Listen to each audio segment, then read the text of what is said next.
pendidikan madrasah sanawiyah maupun aliyah di BMKJ Jawa Tengah, S1 dan S2 di Al-Azhar Kairo, diploma pasca sarjana American Open University Cairo Branch, Department of Islamic Jurisprudence Study of Usul Fiqh, S2 STN Kudus Jawa Tengah Program Ekonomi Syariah, dan Pesantren Masyarakat Kajen Pati Jawa Tengah. Pengalaman organisasi: pemimpin redaksi Buletin Nuansa Keluarga Mahasiswa NU di Mesir, Ketua Umum Pengurus Cabang Istimewa PCI NU Mesir tahun 2000 sampai 2002. Pengasuh pesantren Nahdlatul Thalibin Tayo sejak pengalaman kerja sejak tahun 96 sampai Januari 2009 sebagai penerjemah, penyiar dan editor pada Radio Kairo Seksi Indonesia. Sejak tahun 2003 menjadi penerjemah Fauliyah, Direct Translation Bahasa Arab, Translator Bahasa Arab, dialog rutin Radio Kairo dan Radio Jeddah. Sejak 2006 menjadi narasumber tetap dialog interaktif Radio El Sinta FM Jakarta dengan Radio FOA Voice of America Seksi Indonesia. Lain-lain tadi instruktur pelatihan kader lanjutan GP Ansar tingkat provinsi di Lampung, Papua, Bali, Kalsel, Kaltim, Sumut, Kepri, Kepulauan Riau nih, DKI Jakarta, Jawa Tengah, dan Jawa Barat. Jadi nanti disambut dengan Mas Belajar sudah pas nih. Pemateri unsur keuangan syariah kerjasama antara GP Ansar dan OJK di Semarang, Medan, Surabaya, dan Jakarta. Peserta Bincang Nasional BI di Surabaya tentang pemberdayaan perekonomian pesantren tahun 2014, anggota tim persiapan kurikulum keuangan syariah di pesantren oleh OJK. Demikian banyak sekali pengalaman beliau yang mungkin bisa kita telusuri, bisa kita nanti bisa tanya-tanya banyak dan bisa mendengarkan dengan firman apa yang akan beliau sampaikan. Untuk mengingat waktu, mari kita langsung saja dengarkan penjelasan berbagai ilmu dari beliau. Waktu dan firman kami persilakan. Sumungguh.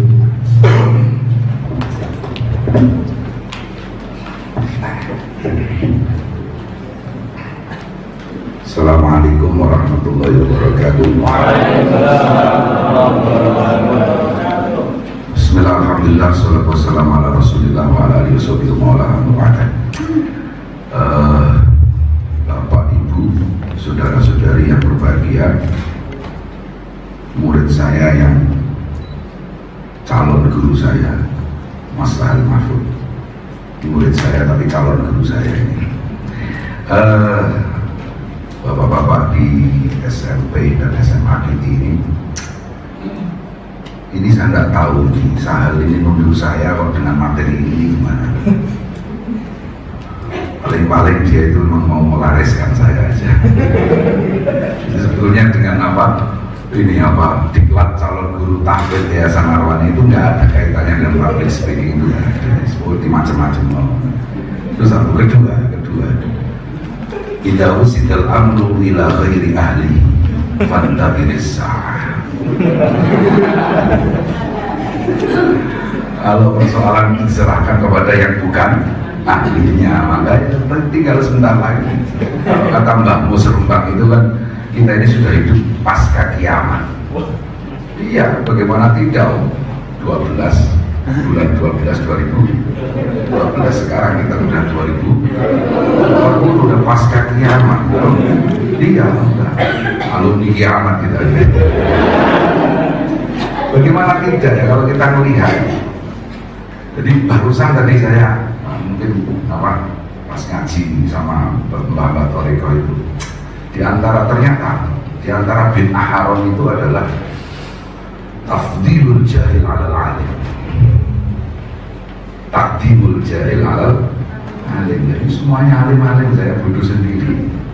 Itu satu atau berapa? Dua ya. Yang ketiga, kalau kemudian saya memang ya dianggap mubalek, dianggap dai, jadwal saya memang sudah penuh. Tapi sudah mulai banyak yang digagalkan. Termasuk ya barakah corona corona saya bisa sholat siang ini ya. Ya udah penuh. Saya ini juga keterlaluan, udah gak menghargai gurunya. Kalau pesen sama saya itu ya minimal setengah tahun gitu. Nah saya mau setengah mati ini yang panggil bu. Ini kalau saya nolak wes jambu milih teman-teman. Tapi sekali lagi barokah corona saya bisa sholat ke sini. Kita usidal amru fi ghairi ahli fantadirisa. Saya tidak pernah belajar public speaking. Prinsip saya learning by doing. Learning by doing, belajar sambil mengerjakan. Iya. Jadi saya tidak jarang, saya nggak malu. Perjalanan ke suatu tempat diundang pengajian, masya Allah, kelihatannya masya Allah. Di jalanan saya mendengarkan YouTube beberapa dai yang saya anggap mampu mumpuni. Saya dengarkan sekilas. Dari situ saya simpulkan jadi A aja. Makanya sering itu supir saya untuk nopo pun juga A saja. Terus saya tulis catatan kecil. Jadi learning by doing. Demikian juga kalau tidak salah dulu juga saya juga ya. Waktu masih jadi mahasiswa PBA itu, saya diundang pelatihan terjemah. Iya, saya juga nggak punya ilmunya terjemah, tapi memang waktu seleksi penerjemah di radio itu saya nomor 1. Iya, yuk kebetulan gitu saja. Saya nggak punya ilmunya. Iya, itu terjemah itu kalau salah udah di luar kepala, udah jurusannya PBA ya, iya kan? Saya nggak punya, saya nggak pernah masuk pelatihan terjemahan, termasuk juga public speaking. Ya sudahlah. Anak-anaknya kucing-kucing diraupi. Maka prinsipnya apa? Learning by doing. Nah, terus saya juga nggak baca banyak itu ya tor yang disampaikan kepada saya. Kaitannya public speaking dengan calon guru yo bismillahirrahmanirrahim sing ada yang kalau ya. Tuh, macet. Oh ya. Tujuan. Oh ya, oke. Pembelajaran ya. Oh, apa? Macet. Saya harus kesini. Oh ya, oke. Tujuan pembelajaran meningkatkan pemahaman public speaking. Satu, meningkatkan rasa percaya diri. Cerita saja. Saya hanya bisa cerita pengalaman. Saya megang mic di hadapan khalayak umum itu semenjak kelas 2 IPK. Waktu itu di madrasah kami ada peringatan maulud pertama kali. Semua panitia dia guru, tapi indro-indrone ketua panitianya saya disuruh sambutan atas nama panitia. Waduh, saya tanya abah, pripun bah sambutan? Aku tidak tahu sih. Wah, akhirnya saya sampai bingungnya itu, kesana kemari ketemu Mbah Mudin di desa saya. Apa tuh Gus? Wah, aku bingung arep pidato kok bingung. Tak ijazahi. Wah, siap. Tarik nafas dalam-dalam. Baca lafzul jalalah 3 kali ditelan. Allah. Terus apa nih Yusiku tak ijazahi. Nah, betul itu saya amalkan dan betul begitu assalamualaikum warahmatullahi wabarakatuh habis. Saya langsung bisa menguasai, sama sekali gak greget. Ini caranya lu. Makanya ini ijazah itu saya turunkan pada anak-anak, terutama kalau mau tes kitab, tes Quran itu di makom itu. Wah, nanti bener gimana Pak? Ya itu lagu jalalah pengen telu untalan. Nah, ini sekali juga tak ijazah orang jenengan gitu kan. Nah ya betul. Itu pokoknya ngadep banyak begitu nah. Ya meningkatkan rasa percaya diri. Ilmunya dia, aku rada ilmunya yang ijazah itu mau ya. Nah, mampu melakukan public speaking secara efektif. Ya, oke. Ya, selanjutnya macam-macam public speaking. Saya kira ya itulah. Ada presentasi, ya apa semua berarti komunikasi Google mengakhir. Advokasi, kampanye, itu semacam-macamnya semua itu. Running meeting, persuasive communication. Saya kira sebagai guru banyak persuasive communication, kan gitu ya. Komunikasi yang merayu gitu. Ya, begini terus terang, saya tidak akan menutupi nikmat yang diberikan Allah kepada saya. Wa ma bi nikmati rabbika fahaddits. Saya tuh jadi guru di mana saja, jadi guru idola. Pertama kali ada orang guru saya adalah paling idolanya di Banak Tok. Ternyata alhamdulillah di Banak pun saya guru idola. Ya. Menjadi guru idola di Banak itu sangat mudah. Banak kan ada menunjukkan bikin quote-quote yang bikin baper ya.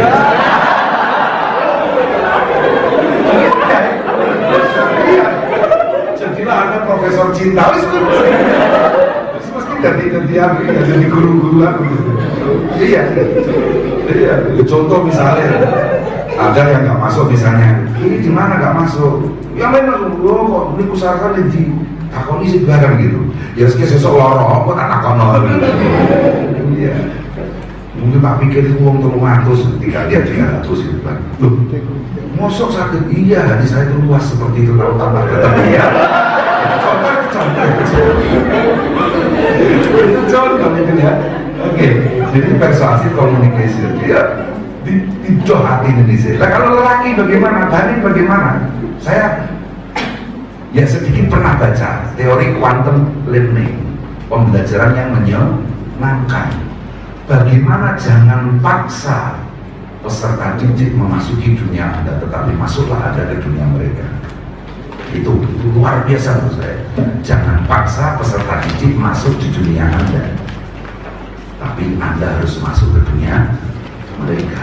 Makanya harus up to date, harus tidak hanya bikot dari okulihim. Ya kata khotibin nasa bikot itu kan sudah kita udah hafal ya. Khotibin nasa biqadri uqulihim itu kita sudah hafal, tapi lebih dari itu an-nuzul ila mustawahum, turun ke tingkatan mereka.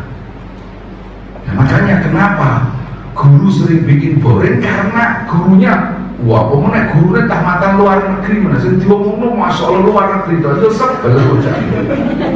Pak lemparan gitu udah. Gitu. Bagaimana saya turun ke mustawa mereka, ke tingkatan mereka, setelah pemikiran mereka, kuat mereka ke setiap hari. Saya cermati 1-2 ide mereka, gitu kan? Dari selor bro itu udah. Nah itu oke, itu persuasive communication. Nah, perspektif public speaking, penulis pidato Presiden Reagan menguatkan komunikasi publik sebagai berikut. Pidato merupakan gabungan antara Twitter dan pernyataan politik. Twitter dan pernyataan politik. Pidato merupakan komunikasi pribadi antara pemimpin dan rakyatnya. Ya saya kira sebagai guru penjenengan bagaimana menggabungkan antara Twitter dan pernyataan politik. Jadi di sini tidak politik, tapi bagaimana Anda bertugas mengampu satu mata pelajaran, itu anggap saja itu pernyataan politik, ya kan? Terus kemudian dititerkan, ya makanya karena kebetulan saya selama ini hanya ngajar usul fikih gitu kan. Itu anak-anak sampai berceloteh, ini usul fikih ada apa usul cinta katanya begitu. Misalnya apa sahabat jenis saya ngomong-ngomong itu penting bahwa misalnya ketika saya menjelaskan malah yang bentuk tabain faktiya rupatihi kakhtiyari kuli, sesuatu yang tidak bisa dibagi, maka memilih sebagian sama saja memilih semuanya. Kalau hati itu tidak bisa dibagi, mencintai sebagian berarti mencintai semuanya dengan segala kelebihan dan kekurangannya. Paham? Nah, demikian juga talak itu nggak bisa separuh. Dinda kalau ku talak engkau separuh, yang atas dan yang bawah masih nggak bisa. Itu namanya malah yang baru kami gitu. Langsung coba kembangkan dengan contoh-contoh kasus yang lain gitu. Khuluk bagaimana, lihar bagaimana, lo kan langsung lihat pak, dan gitu kan langsung paham gitu. Oke. Jadi ya dititerkan ya. Oke, lanjut. Selanjutnya, kenapa harus menguasai public speaking? Banyak orang sukses berawal dari good speaker. Dan saya belum merasa hidup saya sukses. Meskipun saya sudah merasa sebagai good speaker, kan gitu ya. Ya apa-apa lah, apa-apa. Tuntutan zaman dan teknologi. Nyuwun sewu, Sayyidina Umar pernah berkata, saya lupa utuhnya mau. Tapi ada penggalan perkataan Sayyidina begini, li'annahum khuliqu fi zamanin ghairi zamanina.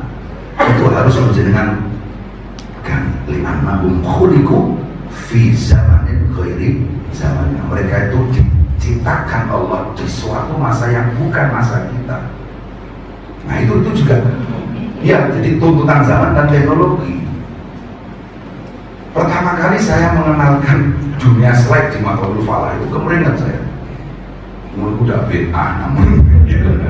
Yang semua kan begitu. Nah, tapi sekarang tuh enak ya, kalau Bapak presentasi pakai ini kan enak banget ya kan? Iya enak banget, apalagi kasih. Ini tadi saya ngirimnya nggak seperti ini saya sudah minta sama Mas Ahad, tolong dikasih apa-apa gitu. Kalau tadi ya begini nih, monoton gitu kan ya. Iya, oke, lanjut. Jadi tuntutan profesi ya jelas, profesi Anda harus menang dan persaingan. Nah, itu secara umum saja. Selanjutnya, hal terpenting dalam persiapan untuk melakukan public speaking adalah membangun rasa percaya diri. Rasa percaya diri itu ya melupuk-melupuk sidik. Iya, melupuk-melupuk sidik. Nah, ini jelas sebetulnya di sini ditemukan paradoksi teori pendidikan modern. Di mana di antara salah satu teori pendidikan modern adalah guru hanya sekedar sebagai fasilitator. Guru bukan sumber kebenaran satu-satunya. Begitu ya teori pendidikan modern. MPD tidak gitu. Momen berkorok duit. Beruntung gak ono ini, momen berkorok duit hilang aja. Terus gak ono MPD. Kalau saya kan Manchester United. Jadi di satu sisi katanya sekarang ini dunia pendidikan modern, guru bukan satu-satunya sumber kebenaran. Padahal baru kita buka Adabul Alim wal Muta'alimnya Mbah Hasyim Asy'ari. Bagaimana akhlak seorang murid harus meyakini bahwa guru itu adalah yang terbaik untuk dirinya, bahkan harus dianggap suci meskipun tidak mensucikan. Iya seperti itu. Monggo saja dibuka itu ya, yang punya apa Mbah Hasyim Asy'ari itu. Al-i'tiqad bi anna syekh kamilal akhlak. Wow. Al-i'tiqad bi anna syekh kamilal akhlak. Mojo iku, saya ketika baca itu saya bilang sama anak-anak, Nduk, tolong. Ini saya hanya baca, bukan iya kan? Kalian harus meyakini bahwa saya ini paling sempurna, kan gak enak ya? Gitu?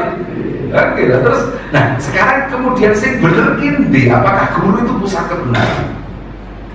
Ya kalau dalam dunia tarekat memang wajib al-i'tiqad bil mursyid zahiran wa batinan. Iya. Dan mohon maaf, saya belakangan mendengar selentingan di beberapa majelis toriko ini ngerasain toriko itu ketika kemudian beralih mursyid dari yang sepuh ke yang muda, itu ada sedikit gejolak. Saya diundang suruh ngaji ya, tak wangem ini meskipun mursyid jenengan ini muda, tapi ini yang menunjuk ini Habib Lutfi seperti itu. Jadi sudahlah, yang dilihat Habib Lutfi jangan mursyidnya. Paham? Saya rasa seperti itu. Itu dunia toriko lah, bukan urusan kita, belum urusan kita lah gitu. Tapi sekali lagi begini, percaya diri itu kan ya memang harus ada semacam mengakui bahwa dirinya itu mampu kan gitu. Nah dari situ, kalau ini teori modern bahwa harus ada membangun rasa percaya diri, kan paradoks dengan tadi bahwa guru bukan pusat kebenaran satu-satunya. Apalagi kemudian ada media sosial, ada internet dan lain sebagainya. Oh sekarang ini memang guru benar-benar bukan lagi pusat pengetahuan atau kebenaran satu-satunya. Ini pun modern. sampean yang mlebu kelas apa meneh ketemu murid kok pintere pol itu cara diukur IQ-ne itu sampean kalah. Terus piye jar? Bagaimana sih kalau Anda? Meruntus ya ora, aku wis ora wae Allah. Jadi kan orang teori kan gitu. Iya, jadi sebuah semua tulisannya ngono gitu. Membangun rasa percaya diri, mengendalikan apalagi rasa takut. Iya kan? Loh, namanya kalau pembicara itu jadi Allah bersabda. Jadi Rasulullah SAW bersabda, ya kan? La yu'akhidukumullah. Wah, itu bukan hadis, itu ada apalagi Quran. Nah, ya. Rasulullah SAW bersabda, la yu'akhidukumullah billahi. Wah, itu Quran. Loh, apalagi Quran. Paham kan? Ya, itu membawa rasa takut itu. Kenapa ya? Rahasia aku dalam orang kentekan lakon. Nah itu dalam orang kentekan lakon itu harus begitu. Tidak pernah salah. Guru tidak pernah salah. Kamu rasa itu, tetapi iya. Dan mungkin Mas Hal pernah ngerasain dengan hatinya gitu ya. Ketika saya ngajar dia di BBA itu. Ya apalagi jurusan saya bukan BBA. Ya sekolah itu ngomong itu jadi kepengen laris aku. Orang apa-apa itu welcome. Kok ngajar gitu kan. Nah, saya tidak begitu. Jadi waktu itu pertama saya ngajar Figuluko ya. Ini banyak angka Figuluko itu Masya Allah. Di Al-Azhar itu untuk S2 jurusan bahasa lagi. Dan saya jurusan usul fikih. Tapi memang usul fikih itu memang bisa kemana-mana kan gitu ya. Termasuk tadi usul cinta itu. Oke, mengendalikan rasa takut dan mengendalikan emosi kita. Kemampuan berbicara di depan umum konon muncul karena bakat. Tapi faktanya kemampuan berbicara di depan umum berkembang dengan latihan dan praktek. Makanya di sini learning by doing tadi kan, ya dengan latihan dan praktek. Jika begitu, apa sebenarnya yang menghalangi kita untuk berlatih dan praktek? Penyebab aslinya adalah rasa gugup akibat berbagai rasa takut. Mau sampai harus ngepek cara muridnya ya terus begini aja. Pokoknya salah satu muridnya sampean putra nih bayar gitu lah meringat sampean. Ya enggak lah. Tapi jangan diterusin. Oh jadi dulu istrinya itu muridnya enggak. Saya nggak sempat jadi murid saya. Kecuali ketika kemudian karena ada program apa itu yang BBA khos itu ya itu. Tapi kan sudah jadi istri saya atau kemudian jadi mahasiswi saya gitu. Waktu itu sempat terjadi rumor di IMAF lah, seorang dosen semobil dengan mahasiswinya. Maksudnya istri saya, udah 3 anak baru punya istri saya, sudah kelas malam itu. Fakta kemampuan berbicara di depan umum berkembang dengan berlatihan dan praktek. Oke. Selanjutnya, ya presentasi, mengumpulkan segala hal presentasi dalam pembelajaran merupakan suatu kegiatan untuk menyampaikan atau menunjukkan suatu hal atau topik kepada seseorang atau sejumlah orang agar hal tersebut bisa dipahami, dipertimbangkan, digunakan ataupun dilaksanakan oleh yang mengikutinya. Yaitu prosesnya membuka, menyampaikan, menutup. Nggak pernah. Tapi begini ya, kita jangan kaku-kaku amat lah ya. Membuka ini juga tidak terus kemudian. Coba kalau sampai sudah mulai belajar RPP, saya alhamdulillah masalah nggak pernah bisa bikin RPP. Ya alhamdulillah saya nggak pernah bisa bikin RPP. Loh, kok nggak pernah bisa bikin RPP kok ditunjuk sama Direktur Mantola sebagai pembantu Direktur bidang kurikulum dan pendidikan? Itu bisa pernah dengar naik. Iya, nggak pernah bisa bikin RPP saya. Tapi alhamdulillah dari situ ada hikmahnya menurut saya. Jadi misalnya coba RPP itu pertama kali kegiatan apa? Mengeksplorasi ya, membuka itu. Jadi ada RPP bikin orang kaku dan pasti mulai cepat boring. Ya harus menanyakan apa kabar anak-anak, terus berikutnya lihat lagi mengabsen, resensi segala macam. Kalau saya membukanya ya tidak harus kemudian seresmi itu. Datang betul. Misalnya apa persoalan yang bisa up-to-date, corona gitu kan. Ya, saya bercerita. Tapi kemudian cerita itu tentu ada bagian-bagian yang mengarah kepada pembelajaran. Saya pilih satu. Jadi membuka tidak harus kemudian mari kita awali belajar kita ini dengan berdoa menurut agama dan percaya masing-masing. Yora gitu ya. Tapi bagaimana membuka itu mengantarkan gitu ya. Nah, menyampaikan dan menutup. Oke. Tujuan presentasi itu memberikan informasi baru atau tambahan tentang topik. Kemudian membentuk atau mengubah sikap audiens tentang suatu subjek. Kemudian meminta audiens untuk melakukan sesuatu setelah mendengarkan presentasi Anda. Ya, presentasi apa saja ya, yang ilmu yang faktor penting dalam menyampaikan pesan, siapkan pesannya jelas.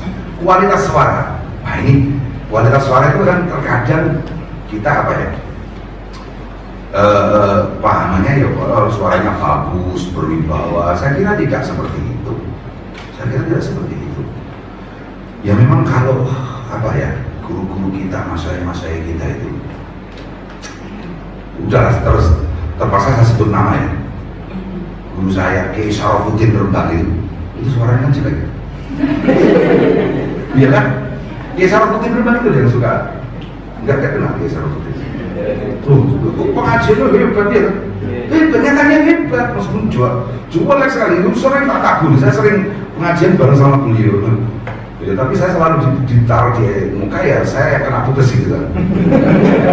Kalau saya di belakang kan beliau yang habis. Tapi betul jelek suaranya, jelek betul. Tapi nyatanya juga bisa menguasai. Dan bahkan hebat sekali beliau. Itu begitu. Jadi tidak kualitas suara bagaimana karakter asli. Jangan paling mohon maaf, paling nyinyir kalau orang itu ngomong dengan apa gawe-gawe suaranya. Jadi yang perlu kita ketahui, makanya ketika ini pengalaman pribadi sekali lagi, ketika saya tes suara di Radio Kairo itu, saya dibilangin sama seseorang, konon katanya kalau mau tes suara malam itu jangan tidur begadang lah, maka suara besar akan keluar. Iya, suara besar akan keluar, tapi tidak asli. Padahal yang dinilai oleh mesin itu, mixer atau apa saya paham itu suara asli, karakternya. Nah, karakter suara kan beda-beda, ya kan? Terutama mohon maaf, tapi di Miambu saya yakin untuk mudaris saya ini tidak pernah mengajar ganinnya. Alhamdulillah kalau gitu, aman kalau gitu. Wah, saya alhamdulillah di madrasah saya yang mana Kayu itu rata-rata saya dapat ustadzah itu wah kecil-kecil tapi galak-galak. Jadi sampai anak-anak banding itu wah orang-orang. Padahal saya pertama kali ketika membayangkan guru di madrasahku kalau yang Kayu kan ada mudarisah ustadzah apa ngajar kelas banding. Iya, wah itu luar biasa memang. Tapi ya karena kalau konteksnya yang ya seperti Matul Falah ya. Jadi yang ibu guru yang mengajar putri, kalau bapak guru bisa ACDC gitu kan. Bisa kanan, bisa kanan gitu. Nah, maksud saya apa? Kualitas suara itu karakter. Yang penting karakter. Bagaimana Anda mengeluarkan karakter yang asli. Jangan khawatir, pasti menarik. Masing-masing itu punya daya tarik gitu loh. Enggak, itu tadi saya katakan Mbak Syarafuddin itu jelek-jelek, suaranya jelek, saya berani mengatakan jelek, tapi ada daya tarik. Nyatanya ada daya tarik karena karakter aslinya dilepas begitu saja. Nah itu jadi jangan dibuat-buat dan sok berubah. Jadi saudara-saudara, itu bukan kualitas suara. Nanti lihat. Nah itu. Kemudian bahasa dan kata-kata yang digunakan. Nah ini milih kata, milih bahasa. Saya kenal tukang pijet aku buntu dan memahami anatomi itu macam-macam. Ternyata dia kagum dengan saya bukan karena apa-apa. Sampai seharian pengajianmu berapa kali yang kuat? Sampai 7 kali kuat. Gila sampai. Kenapa? Jadi kalau untuk guru, terutama guru agama yang materi-materi agama, itu saraf yang digunakan, yang beroperasi pada saat itu itu lebih dari 65% saraf di seluruh tubuh kita. Sedangkan kalau untuk macul itu paling berapa? Di bawah 10% yang digunakan sarafnya, paham ya? Nah, makanya saya begitu dijelaskan seperti itu, saya tambah kagum dengan kiai-kiai kita. Apalagi seperti Abah Zati, Abah Nafek, 2 jam ngaji nggak pernah gerak sama sekali. Itu hebat, luar biasa. Mengapa? Karena ada saraf tentang pemilihan kata-kata, belum lagi menerjemahkan dari teks agama, teks Arab, teks Quran, teks hadis, teks kitab. Nah, ini pada satu waktu menerjemah itu sendiri butuh keahlian, butuh saraf untuk menerjemah, mengalih bahasakan. Dan kita tahu penerjemahan itu antara bahasa asli dan bahasa yang digunakan untuk menerjemah itu kan apa? Ada logika. Dhahaba Aliyun, terjemahannya Ali pergi, itu udah kebalik kan, antara SP dan PS kan gitu, antara subjek predikat dengan predikat dan subjek. Kalau bahasa Arab kan predikat dulu, Dhahaba Aliyun, ya meskipun bisa saja Aliyun Dhahaba, oke? Tetapi yang lebih pas, itu juga kan Mas Ali, adalah Dhahaba Aliyun. Bayangkan logika 2 bahasa yang terbalik, Anda harus menguasai dalam hitungan detik. Kemudian apalagi memilih kata. Antara saya suka kamu dengan saya gembira kamu itu kan lain. Padahal gembira dan suka kan bisa sama, iya kan? Maksud sampai kayu jalan aku gembira kamu, gitu kan? Lucu gitu kan? Nah, itu pemilihan kata. Nah, makanya operasional saraf lebih dari 65% di seluruh tubuh ini, yang itu jumlahnya mungkin berapa ribu ya, ribuan punya, dalam satu waktu, dan untuk waktu yang lama, lebih dari sejam. Kalau ngacul hanya di bawah 10% atau mungkin 2% kalau tidak salah sarafnya juga, semuanya hanya otot. Meskipun capek, orang ngacul sekali tidur selesai, habis tidur segar bugar. Tapi guru, dai, makanya saya paling lama-lama saya paling kasihan dengan istri saya, sampai tidak pernah tega untuk berpikir poligami. Mengapa? Karena istri saya setiap malam mendengarkan kelanjutan pidato saya. Paham? Alias melindur. Jadi kalau saya ngaji di suatu tempat karena keadaan sudah terlalu malam, maka ada beberapa tema yang belum sempat saya aturkan, itu saya sampaikan ke istri saya ketika saya tidur. Masih bekerja saraf saya. Paham ya? Makanya kata tukang pijat sampean ini Superman betul. Dan saya lihat organ sampean masih lumayan normal. Ini sebagai digunakan jadinya corong mobil ini skoplok menurut. Paham ya? Saraf yang setiap begini, nah itu, apalagi saya berdiri, nah nggak masalah. Itu kalau sama Banser itu, wah kalau ngasih materi itu kalau berdiri 4 jam, kalau duduk 6 jam. Iya, non-stop berani deh. Nah, tapi itu maksud saya, bahasa dan kata-kata yang benar memang sulit ya. Saya tidak mau menipu Anda, wah gampang, jadi guru ini gampang, memang sulit. Terutama public speaking, bahasa dan kata-kata yang digunakan. Oke, selanjutnya persiapan yang tak jelas, komunikasi nonverbal, penampilan adalah kesan pertama. Oh itu dia.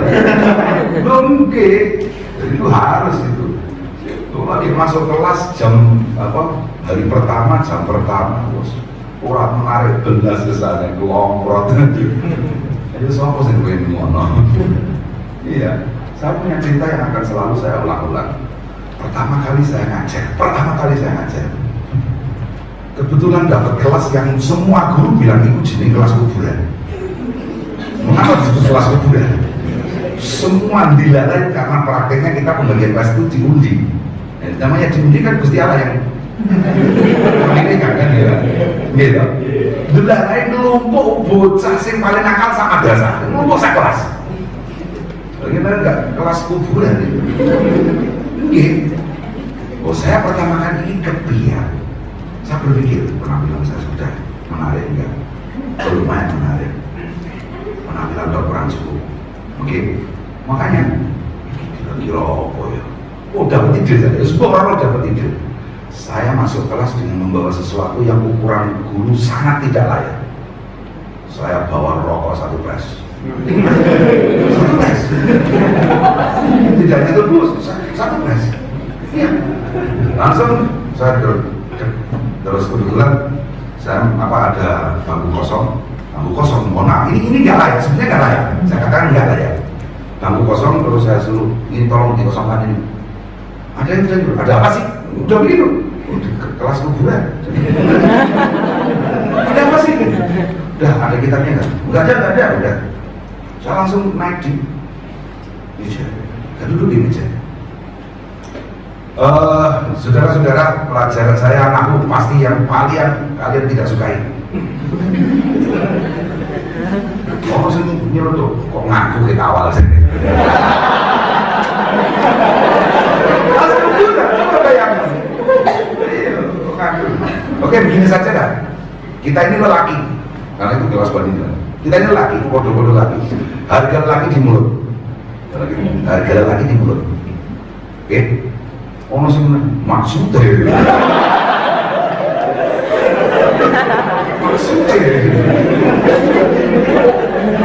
Harga kita sebagai lelaki di mulut. Kalian lihat saya bawa apa ini? Rokok bagi-bagi apa?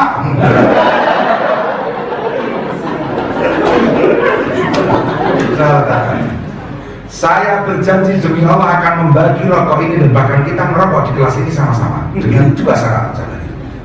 Karena langsung menarik, Pak. Guruannya rokok yang ini nopo gitu. Saya akan membagi demi Allah, saya berjanji rokok ini ya dengan 2 syarat. Pertama, minggu depan tolong kalian sediakan korden untuk menutup. Karena betapapun ini pelanggaran. Paham gitu. Itu syarat pertama. Syarat kedua apa? Nilai mata pelajaran saya di kelas ini harus terbaik dari kelas-kelas paralel yang lain. Sanggup gak orang? Udah hening. Hening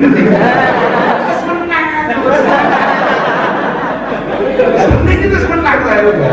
Nah, itu besar, penampilan adalah besar gitu. Oke. Karena kalian minggu ini hari ini belum siap korden, ya udah. Tawaran saya masih berlaku minggu depan. Paham? Asalkan kalian aktif dalam pembelajaran saya dan bawa korden. Minggu depan ini saya bawa lagi. Dari Solo kalah rezeki saya bawa 2 pres. Oke. Minggu berikutnya saya Fatihah bangun tamat tak wocok kali. Untuk orang korden aja. Paham enggak? Kok gak orang korden. Alhamdulillah ada. Tapi alhamdulillah juga saya bawa rokok sudah 2 pres. Tawaran hari ini terakhir. Ingat, lelaki harganya di mana? Oke, udah. Kalau begitu kalian gak sanggup. Sekarang saya tetap menuntut kalian pembelajaran mata pelajaran saya kalian harus terbaik dari kelas paralel. Sanggup gak sanggup? Lelaki macam apa? Alhamdulillah. Memang betul. Baru semester pertama, ya semester kedua atau ganjil. Yang pilih mereka terbaik. Hanya pelajaran saya. Dan di akhir kelas 3 itu saya sambil nangis betul. Pengumuman kalau di sana itu kan pakai amplop satu-satu. Gitu. Mereka datang ke rumah saya, padahal ada orang tuanya, gitu kan, datang, nyuruh saya yang buka amplop. Lu orang tamu nggak datang, wonten sudah ada foto kucing. Tak buka lulus semua. Gara-gara penampilan adalah kesan pertama itu. Gitu. Tapi aku yuk kalau lanjut salah kan itu. Kalau sehari ini punya segalanya Bang Anjar ya. Cakep lagi gitu. Kalau saya kan minum sewu ya. Kamu tanya yang belakang. Kan dia enggak cakep amat ya. Cakep amat betul. Itu enggak pernah aku cakep. Orang ganteng temenan raga. Nek gagah yo, gagah. Itu yang menarik yang gitu.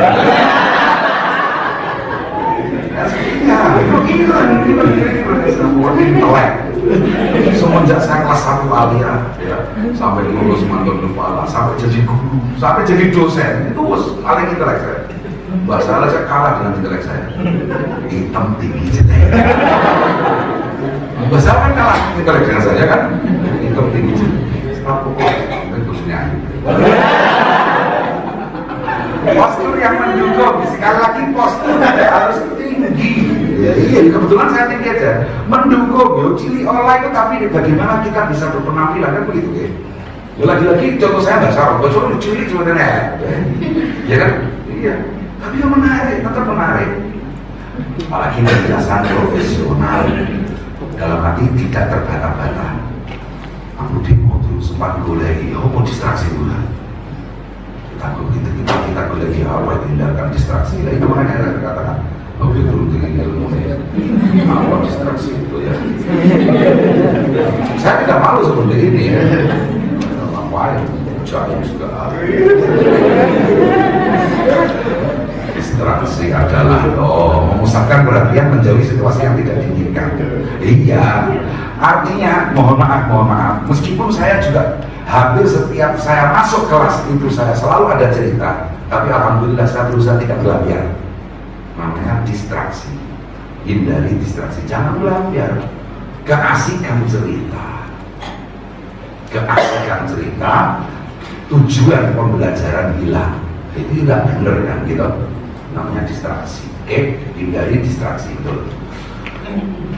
Penutupan yang kuat. Nah, ini penutupan yang kuat.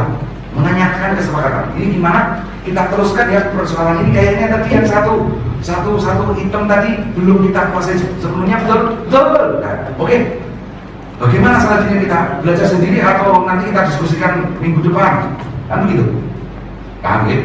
Nah, itu jadi artinya menanyakan kesepakatan. Jangan kok terus tiba-tiba pelajaran tidak selesai, besok kamu tugas begini, guru capok, kadang tugas nggak boleh. Ya Allah, makanya dulu di Arab itu ada bilang sigharuhum azkiya wa kibaruhum aghbiya.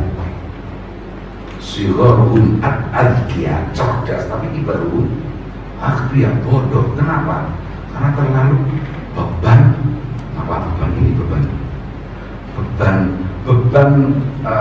pengetahuan kognitif. Itu beban pengetahuan kognitif. Sudahlah, kita lagi-lagi harus berpikir out of the box. Saya bilang buat di antara laki-laki ini, tolong jangan ditiru kalau kebablasan. Ya, ini adegan profesional ini. Saya pernah ketika satu semester nilai pelajaran saya jeblok, saya sampai nulis status di media sosial. Pagi ini aku bangun dan kulihat nilai usul jeblok semua. Itu aja. Wah, banyak mohon maaf banget segala macam. Akhirnya saya bilang, oke, untuk semester berikutnya, untuk tahun berikutnya, ingat ucapan saya. Kalian kalau ingin nilai berapapun, meskipun hasil kerjaan kalian amburadul, tulis saja angka kecil di sini di belakang. Mau 9 tulis 9 kecil. Nah, maka langsung tidak akan saya koreksi kerjaan sekalian, langsung pertama kali saya ada angkanya enggak 9, saya tulis 9.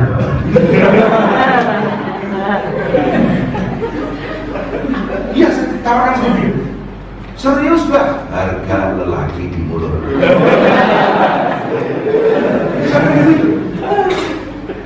Lagi-lagi ketika pas berikutnya ya, wah aku setahu aja Fatihah meneh. Mosok, alhamdulillah tidak ada satu pun. Nah, kan bagus kan itu. Nah, tapi hati-hati sampai ya langsung nganut ngono kafe atau di casa iki ya. Sama-sama ya 10 nanti. Itu betul, saya alhamdulillah, dan itu saya coba berulang kali tidak pernah ada anak nulis angka tertentu di belakang ini. Nah, maksud saya apa ya, jangan kita bebani peserta didik kita dengan hanya pengetahuan kognisi. Janganlah Ya tapi memang susahnya ulumul Quran. Apa meneh ngono wis kira asal ayo wajib hafal kan. Iya kan? Oke. Auju kira itu ya wajib hafal kan gitu. Itu. Ya memang harus dibedakan memang pengetahuan kognisi yang harga mati harus disampaikan dikuasai oleh peserta didik. Itu tentu saja tidak bisa dikebiah-biah ya. Menanyakan aksi, menanyakan permintaan, ya. Yang paling sepele, ada yang mau tanya, kan itu terakhir ya, itu. Sekarang ini kecenderungan suruh tanya aja susah. Oke, ada yang mau tanya di luar pelajaran. Apa saja? Gitu. Nah kalau udah begitu memang saya bukan sering saya loskan saja. Kalau memang sudah ya tentu saja dengan pembagian waktu yang tidak terlalu banyak. Ada pertanyaan, terus ya pertanyaan bebas baru. Nah itu permintaan. Itu kan permintaan yang paling sederhana adalah pertanyaan. Oke, mungkin bisa lebih dikembangkan. Memiliki kecakapan emosi, berpikir positif. Itu kadang-kadang tujuannya mulai lebih kelas. Jangan repot kan itu ya, paham ya? Ini cara berpikir positif makanya. Ya, rumah tangga itu nggak ada tengkarnya itu nonsen. Nggak ada. Rumah tangga siapa? Sudah rumah tangga Rasulullah saja sering tengkar. Tapi bedanya tengkar kita dengan tengkarnya Rasulullah kan rebutan ngaku salah. Ya. Kalau kita kan rebutan ngaku benar. Ya. Itu persoalannya. 11-12 lah gitu ya. Beda tipis tapi itu substansial ya kan gitu. Ya itu harus berpikir positif sampai nyusaha. Ini kayaknya ada yang pernah saya ajar di kelas sampai nyusaha. Bukan apa-apa ya. Ada yang pernah sampai tanya, jenengan itu kayaknya nggak pernah punya masalah hidup ya. Paham? Iya, padahal Masya Allah kayak ini tadi goro-goro corona saya itu tidur hanya sejam. Ya karena mikir pemulangan anak segitu, bagaimana juga tidak ada wali santri yang jemput dalam jumlah banyak, mumet itu kita. Tapi tadi pagi saya masuk kelas ya hari saja. Itu, ya berpikir positif meskipun lagi tidak positif gitu. Nah, ya. Meskipun lagi tidak positif, tinggalkan itu apa yang di rumah. Nah, barusan terlihat di rumah kok dilanjutkan di kelas. Ada murid, gojek sih ya, nakal sih, gue lah Masya Allah keluar. Makanya kan kasus-kasus yang sering itu ya, itu kan sering ya karena digowo. Tidak mudah tersinggung. Wah ini Masya Allah, pemuda bocah banyak matola terus walaupun. Soalnya memang saya sendiri menanamkan kepada mereka, santri wajib saling dulu. Santri wajib saling bully. Oh gitu ya, supaya kalau orang suka bully tidak mudah tersinggung. Kalau mudah tersinggung berarti takabur. Sebelum ada orang berani nyentuh kajian orang jadi jamu itu.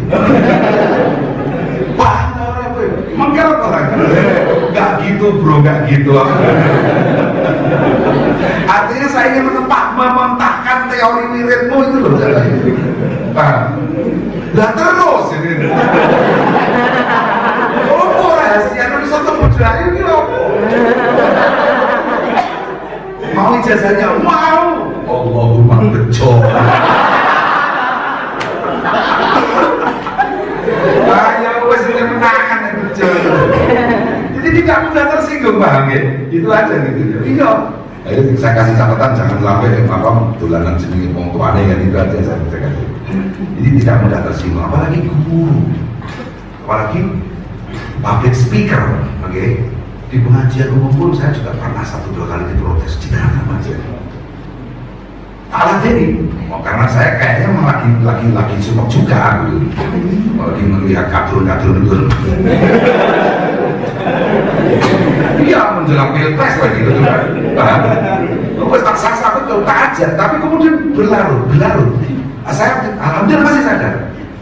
Oke, kita lanjutkan debat ini nanti ketika setelah makan kalau gitu. Itu betul.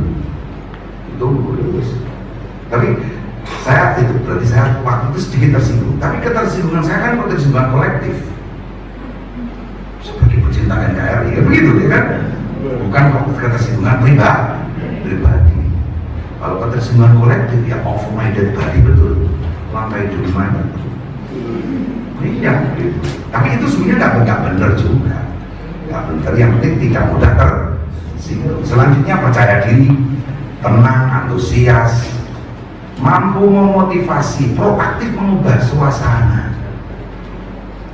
Saya selalu yang pertama kali jelas sebelum masuk, saya baru paham mengapa Mbak Sari selalu ngendikan.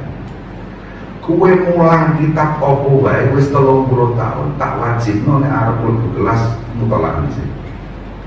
Meskipun kamu mulang jurumnya 30 tahun. Udah harus hafal banget tadi. Jadi bahasa pesannya tak wajibno tetap wajib mutolak asdune sebelum kelas. Saya rasakan sendiri keuntungannya apa. Terkadang itu materi kan memang betul-betul tidak menarik, bikin boring. Ya, paham ya? Nah itu di situ. Nah, saya harus menyiapkan plan B, plan C supaya tetap menarik. Tak mutola'ah itu tidak semata-mata karena saya belum bisa sama sekali. Alhamdulillah sudah bisa pirang puluh tahun misalnya kan.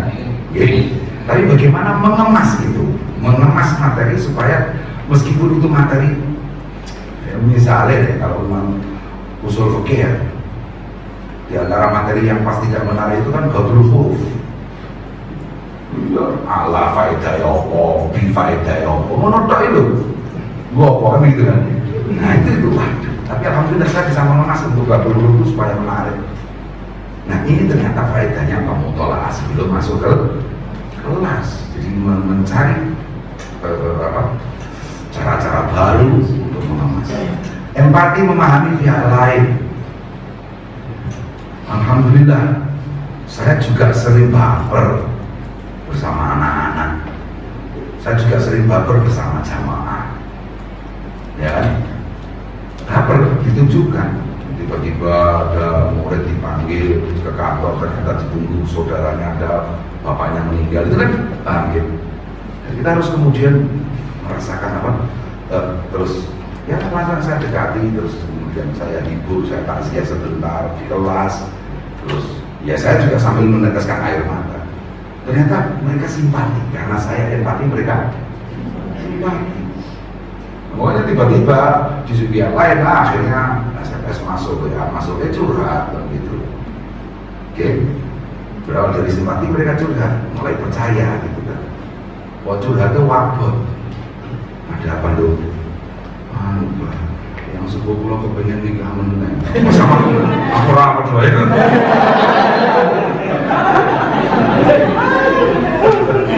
Datang ke rumah dengan ibunya, mau nangis loh, ibunya nangis jadi nangis. Nah istri saya di belakang kan bingung, ini gede orang untuk tanggung jawab. Apa dong, ibu mawon sing ngendikan, kowe anduk kesulitan Pak. Ibu mawon mulai pola kaya apa? Ya kowe anduk aku ya wong padha wae. Wonten napa to saya akan menipu gitu. Mbak, justru saya itu dari tadi ini kok kayak orang metu-metu. Rupanya dia mengharap-harap masih ternyata apa itu tamu luruan. Bapak kula pengen malih baru teh keluar. Ternyata bukan masalah saya gitu. Bayang dong kan sampai jadi istri saya waktu itu wes pucet kok kan. Ini bojoku ono apa untuk tamu cawe dok karo ibunya nangis kabeh. Jadi apa-apa. Ini rasa humor, suasana hidup. Tapi juga jangan kemudian badut, ingat. Badut itu juga lucu. Ya, badut dengan humor kan lain. Iya, badut dengan humor itu lain. Kalau humor kan ada nilai-nilai tertentu ya. Tapi kalau badut itu sudah pokoknya kepengen diguyu menonton, itu jangan. Banyak kalau saya melihat itu beberapa orang itu, ya beberapa pembicara juga. Mungkin. Ya beda humornya. misalnya humornya siapa, Anwar Zahid, itu kan ya humor bermutu lah ya. Tapi kalau dengan Kirun ya jadi meneng gitu. Ya, itu kan itu badut, itu bukan humor. Solusi mau mengambil keputusan bersikap atau jalan keluar itu jelas. Dan saya kira itu end of slide. Tolong jangan ditanya yang sulit-sulit ya. Kalau ada dialog, kalau enggak ya alhamdulillah. Ya saya pamit. Terima kasih. Semoga yang sedikit ini ada manfaatnya. Mohon maaf. Wassalamualaikum warahmatullahi wabarakatuh. Waalaikumsalam warahmatullahi wabarakatuh. Beri tepuk tangan buat beliau.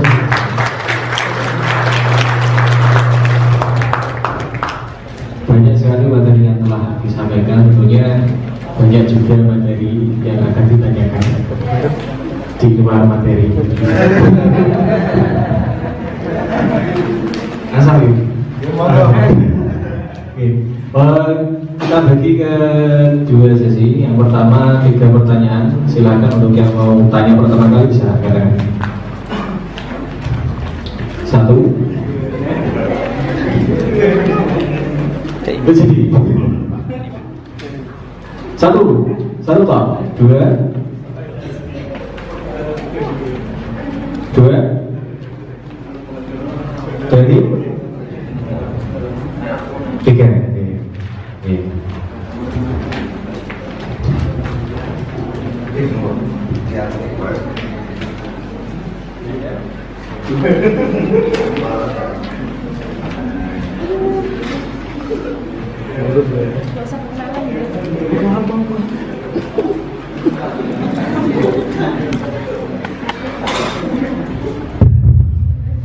Assalamualaikum warahmatullahi wabarakatuh. Nama saya Abdul Nadif. Ini perkenalan saya untuk yang kesekian kalinya di tempat ini. Tapi khusus untuk Abdul Nadif, kami perkenalkan nama saya Hana Fitria, asli dari Gebong. Alhamdulillahirrahmanirrahim, materi yang sangat hebat dan sangat kami serap pada kesempatan siang hari ini dari Abah. Ada hal-hal yang mungkin ini perlu dan kami memang penasaran banget. Yang pertama-tama dari awal tadi Abah dan peserta diklat semuanya, judulnya aja kan public speaking itu dikatakan berulang-ulang, akan tapi jujur dari saya pribadi dan mungkin mewakili dari peserta diklat yang lainnya pula, semesti niku public speaking akhirnya nopo sih? Nah niku yang saya public speaking cara kasarane kami orang Jawa nggih niku artiannya asline nopo? Jenengan udah penasaran mboten? Kita berarti sudah tahu artinya. Kalau saya jujur, saya tampil apa adanya, saya jujur, saya belum tahu ya. Public speaking itu pertama kali. Mohon penjelasannya dan penjelasannya. Untuk yang pertanyaan kedua, kita tadi sebagai ustadz atau ustadzah gitu untuk dianjurkan untuk berkarakter apa adanya. Kita tampil asli kepribadian kita itu bagaimana. Akan tetapi dalam satu lembaga mungkin kita terbentur dan terkendala sebagaimana kaidah alfiah ya banyak qatinil akhir sohib siswali ila akhirih. Nah, itu bagaimana kita cara untuk mensinkronkan atau membalance kita berada di lembaga tersebut. Ketiga, ya ini pertanyaan ketiga, karena kita memang public figure atau seorang guru itu juga public figure. Karena apa? Ada juga mengalami sebelum berangkat ke sini aja ya punya problem masalah dan saya pun mengalaminya. Kalau saya mau masuk halakoh dari rumah itu saya berkaitan sama suami terus terang loh ya. Kenapa kok di dalam halakoh kita harus tampil persona, pasang muka dengan tampil sama dan lain sebagainya. Nah itu saya mohon dengan amat sangat dan bagaimana trik untuk biar bisa tidak baper ketika kita masuk halakoh, terutama pas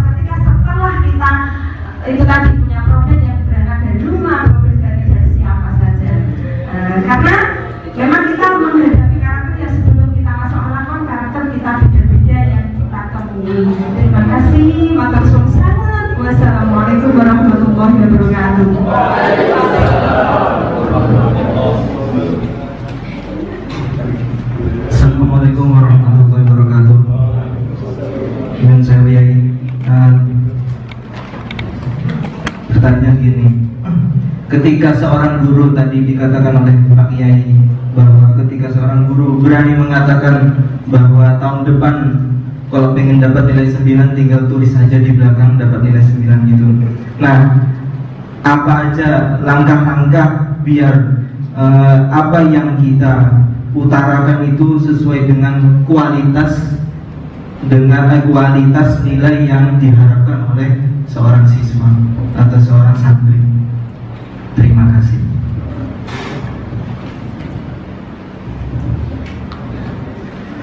Assalamualaikum warahmatullahi wabarakatuh. Ngapunten kula rada grogi terus pengen nglakoni ijazah jenengan, Pak.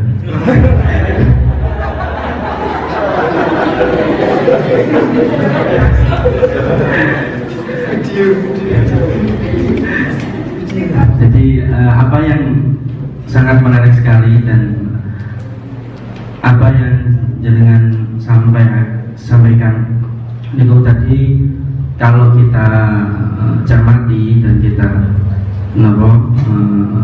dengarkan, kebanyakan itu mengatasi siswa ketika posisinya di kelas dan dengan pelajaran yang seperti biasanya gitu. Padahal kita kan guru tahfidz, itu mungkin posisinya berbeda.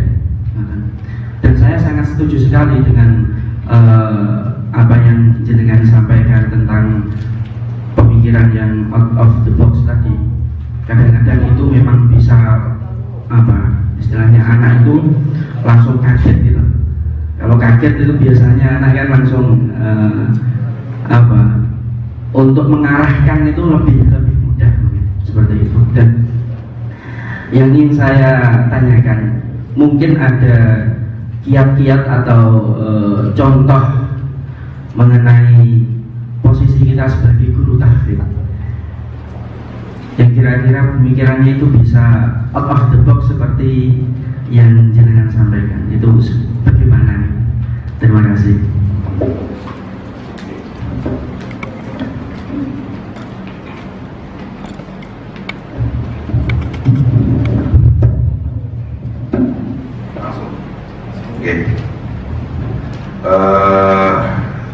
Luar biasa. Yang pertama, apa sih itu public speaking tadi? Enggak, maksudnya tadi slide tadi gitu. Kira-kira tulisan saya tadi terus.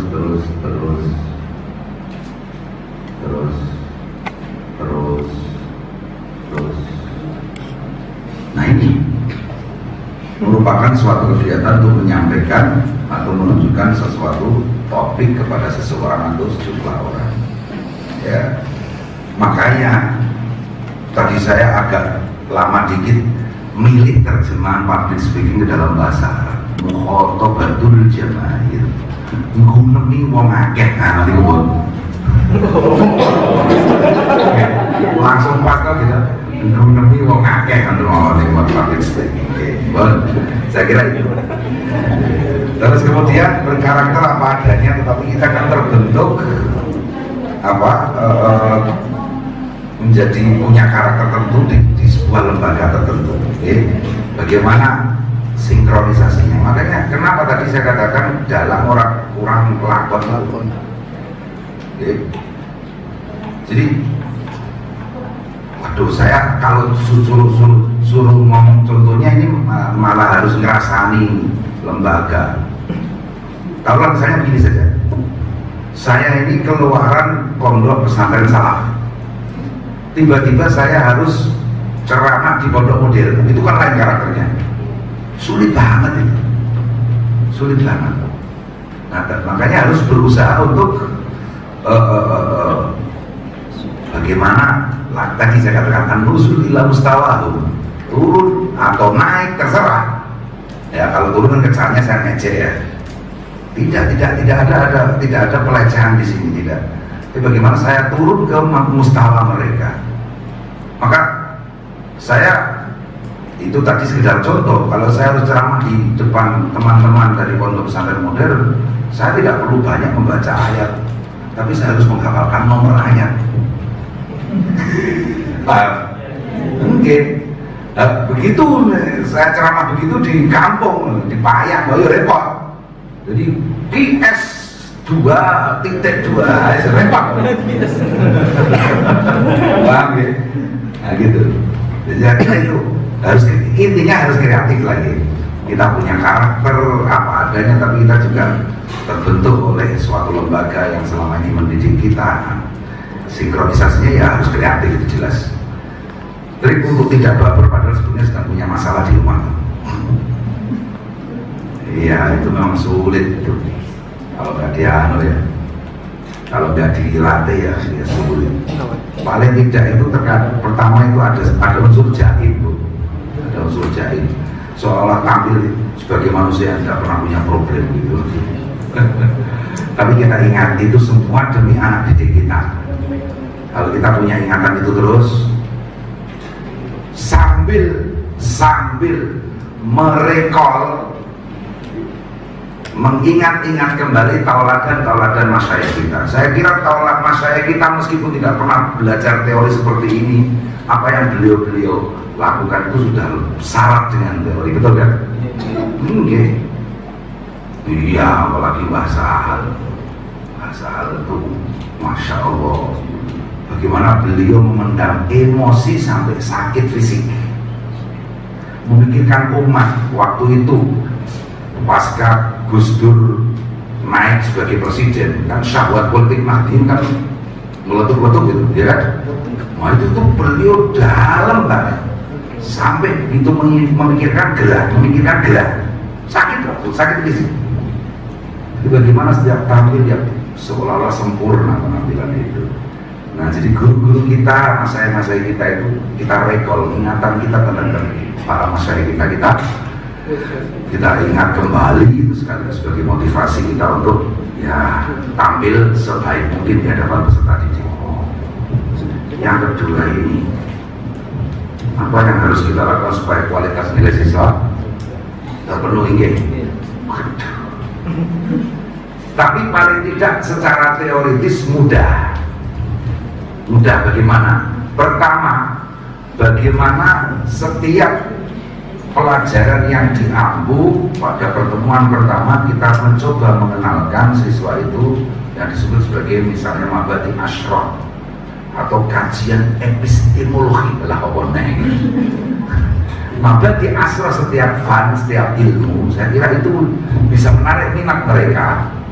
Karena mereka kemudian pertama kali belajar sudah sedikit tahu arah ini, saya nanti belajar ini gunanya seperti ini, cakupan permasalahannya seperti ini, sudah mulai terbayang. Kalau sudah mulai terbayang, saya kira mereka akan tertarik atau tidak ya, saya kira kalau sudah ini lo tak kenal no, pelajaran menyinggung ini arahe kalau si contohnya kok ya ini, nah itu saya kira itu diantara strategi untuk supaya kualitas nilai siswa terpenuhi. Ketika sudah seperti itu, paling tidak mereka mencoba mencintai pelajaran yang kita ajarkan. Nah, namanya orang cinta kan. Jadi kan meskipun jam telur bunyi udah kono es krim, burung-burung boleh ngidam, nah itu kan tidak menjadi sulit kan. Meskipun itu sulit tapi tidak terasa menjadi sulit. Saya kira itu yang baru bisa saya sampaikan untuk pertanyaan yang kedua. Pertanyaan yang ketiga, sebagai guru tahfidz itu karena ini susahnya saya bukan guru tahfidz itu koyo opal. Nah, ini tugas dengan guru tahfidz itu apa ya, sekedar bagaimana menuntut tahfidznya anak. Mungkin nggak tahu. Ustadznya harus mencapai tuntutan itu tanpa misalnya mana nonton pondok tidak boleh bawa ini, tidak boleh bawa headset, tidak boleh bawa MP3 untuk mendukung tahfidz itu. Jadi ketika mau out of the box ini kan sulit. Oh gitu, ya. Out of the box kan tidak harus kemudian dengan peralatan, dengan moving class misalnya. Moving class apalagi ini kan kampus mewah, mepet sama. Ya, di Menawan juga mewah kan? Mewah semua yang bu ini ya kan? Yang besarnya aja yang terhimpit gitu kan? Iya. Ya kampus-kampus mewah begini moving class lah. Saya kira itu sudah terobosan moving class itu, ya kan? Oke, moving class itu sudah terobosan. Tidak harus pakai headset, pakai MP4 player gitu kan. Apa-apaan itu nanti malah jadi. Iya memang betul. Makanya saya mendukung ketika lembaga tetap mengharapkan itu, karena fasilitas itu tidak segala-galanya. Tapi bagaimana ada terobosan seperti moving class maupun dan lain sebagainya. Itu saya kira itu yang bisa saya aturkan.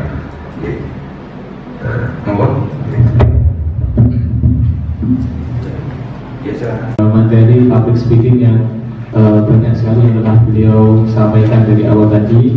Intinya memang public speaking ini agar kita para ustadz tahfidz itu tidak malu untuk ngomong di depan umum seperti itu, tidak malu bertanya juga di sini. Artinya nanti setelah materi ini saya harap di materi-materi berikutnya itu tidak malu bertanya juga. Terus duit takunan lagi, tapi karena malunya tadi itu jadi tidak jadi tanya gitu. Sekian dari kami. Saya tambahkan yang kalian itu ada closing statement, gitu kan? Statement penutup. Jadi begini, ini secara umum saja, tidak hanya yang berada di bawah yayasan yang bu. Secara umum kita ini sebagai santri. Saya sering menemukan kasus-kasus. Saya Jumat kebetulan lagi kepengen jalan-jalan di suatu desa daerah, kemudian ikut sholat Jumat di desa atau daerah tersebut. Ada beberapa kejadian terpaksa kemudian saya ada sholat zuhur gara-gara khotibnya syaratnya saya nggak paham. Syarat khutbah aja nggak paham, berarti nggak sah. Khutbah nggak sah berarti Jumatan saya harus ada sholat zuhur. Terus saya lihat kanan kiri ini daerah sini ini banyak anak pondoknya. Oh, tukang khutbah kok SAG, sarjana ada di mana gitu loh. Atau SPDI, stres perkara duit hilang. Sebenarnya yang jebolan-jebolan pondok ini kemana? Saya langsung bisa nebak dan saya yakin pas. Mesti sincah pondok dereng pantes kula. Tawaduknya yang dikemukakan itu tidak benar itu. Ini saya lagi-lagi cerita pribadi. Sebelum saya pulang dari Kairo, Gus Gofur putranya Mbak Maimun waktu itu masih 1 tahun lagi setelah saya. Nah, beliau di sana lebih lama lagi 1 tahun. Gus Gofur itu wataknya paling pelit kalau disuruh nasihati orang. Paling gak kerso nasihatin orang ya karena saking tawaduknya. Oke? Tapi bukan nanti kalau tidak meruntuhkan oleh tembok ini. Alhamdulillah Gus, saya mau pulang, saya sudah saatnya pulang. Jenengan ijen medit ora gelem maringi aku sangu kebanten. Ya wis ngene Mas. Ini apa yang hentikan? Nah, udah dikasih sangu. Luar biasa. Singkat saja. Ya ada yang setia rahasia, ya ini yang saya aturkan. Nek sampeyan ning tekan omah dikongkon mimpin tahlil, ojo gayane kula dereng pantes. Kalau selama rakyat masyarakat umat yang menunjuk, kalau dulu dalam bahasa MH Najib suara rakyat adalah suara Tuhan, maka yang menunjuk sampean Gusti Allah Mas. Sebenarnya sampean tidak mengajukan diri, saya aja ya yang tahlil lagi. Nah itu yang penting itu. Tapi kalau sudah ditunjuk oleh masyarakat, jangan sekali-kali tidak mau. Jangan sekali-sekali tidak mau. Ditunjuk Pak Mantu. Pak Mantu ya, Masya Allah gitu. Jadi gitu ya intinya. Nah, makanya kemudian apa yang diantara saya sampaikan dari public speaking tadi, bagaimana percaya diri itu, okay? Karena kita sebenarnya punya banyak. Kita orang santri ini punya banyak. Kita punya banyak, mereka tidak punya. Mereka hanya punya metodologi, kita punya metodologi lumayan lah. Terus kemudian kita punya isi. Nah, isi kita ini, apalagi Al-Quran, sudah di atas segala-galanya kalau Al-Quran. Jadi monggo percaya diri harus ditumbuhkan, okay? Ya, tapi ojo kepedean itu ya elek juga ya, kepedean ya elek juga ya. Tapi bagaimana kalau memang sudah masyarakat menuju kita, melirik kita, segera sambut itu, karena suara rakyat adalah suara Tuhan. Jadi saya kira itu, terima kasih.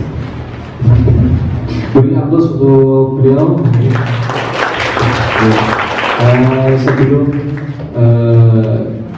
kita tutup, nanti kami mohon pada Romoyai dan Abang Nadib untuk bisa memberi kami barokah doa ikut untuk menutup majelis ini. Dari saya sebagai moderator, kurang lebihnya mohon maaf. Assalamualaikum warahmatullahi wabarakatuh.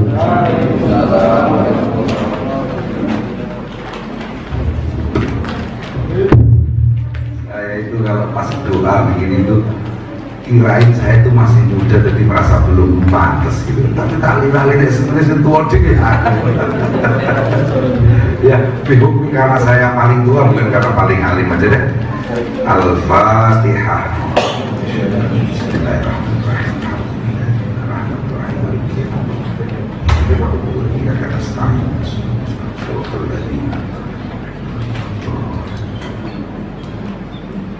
Bismillahirrahmanirrahim. Bismillahirrahmanirrahim. Allahumma bi barakatil Fatihah ighfir lana dhunubana wa kaffir 'anna sayyi'atina wa tawaffana ma'al abrar ya aziz ya ghaffar ya rabbal alamin. Allahumma bi barakatil Fatihah ij'alna wa auladana wa ahlana wa dhurriyyatana wa talamidana wa tilmidatina min ahli al-ilmi wal khair wa la taj'alna min ahli syarri wad dhayr waj'alna min ahli al-iman ولا تجعلوا يوم من أهل النسيان واجعلوا يوم من أهل القرآن ولا تجعلوا من أهل التبيان واجعلوا يوم من أهل الحق الذين طلبوا الحق من الحق. اللهم حبب إلينا الإيمان وزينه في قلوبنا وفي قلوبهم وكره إلينا الكفر والفسوق والعصيان واجعلنا من الراشدين واجعلنا من الراشدين واجعلنا من الراشدين.